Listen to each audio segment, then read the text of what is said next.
What's up, Panther fans? Welcome back to another pregame interview. I'm Luke Smicker here with Coach Strickland, and today we're talking about our upcoming matchup versus the Wellington Skyrockets. Let's dive in. Wellington's running back Trayvon Lewis had 101 rushing yards last Friday with 2 touchdowns. What are the key adjustments you're focusing on to slow down the rushing attack? Yeah, so offensively, they give us a lot of formations, unbalanced by either a lineman or unbalanced by skilled players. And so their backs are able to create advantages there with their scheme. And so defensively for us, what we've got to do is identify those formations with our defensive line and secondary, and then make sure that we're making the right strength calls with our linebackers. And if we'll just line up correctly, we feel like we're in good shape to take away a lot of what they do with the run game. Callan Kane, their quarterback, was efficient in the passing game last week, completing 9 for 11 passes. How does our defense plan to pressure him and disrupt their passing game? Yeah, again, it goes back to lining up correctly to those multiple formations that they give us.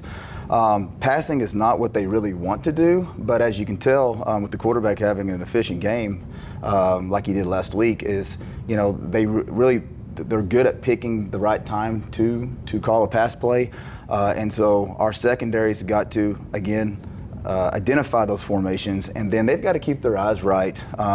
That way they can recognize those route combinations and be able to stay on those routes. And our defensive line has done it all year, and we don't expect any different this week. Those guys have been really good at fighting off the football and creating pressure just four-man fronts. With multiple players contributing to the ground, like Noah Cantu and again Callan Kane, what's our defensive strategy to prevent their offense from being multidimensional? I know it's going to sound like the same old story, but it really is lining up and identifying those unique formations.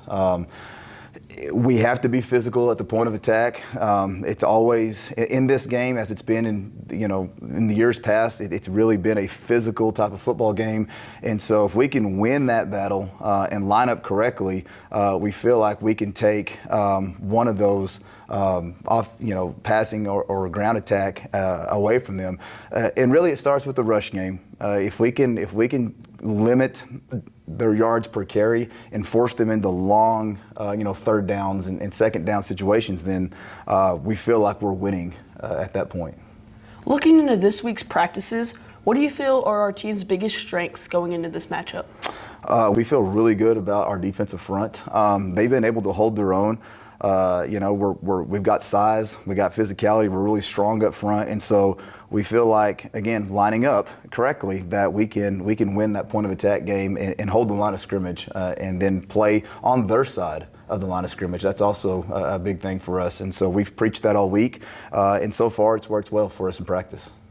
Finally, what's one thing that you want our fans to know about how prepared we are for this challenge? Coach Ashley, at the end of practice yesterday, we talked about this together as players and coaching staff, that our practices are at an all-time high with intensity. The focus and detail has been there all week.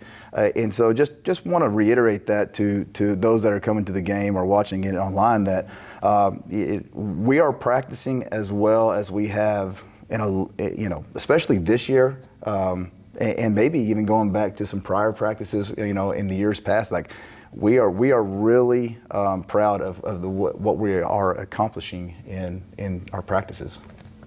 Thanks for joining us, Coach. Yeah, no problem. Panther fans, be sure to tune in this Friday for what promises to be an exciting game against Wellington. I'm Luke Smicker, and thank you for watching Panhandle Panther News.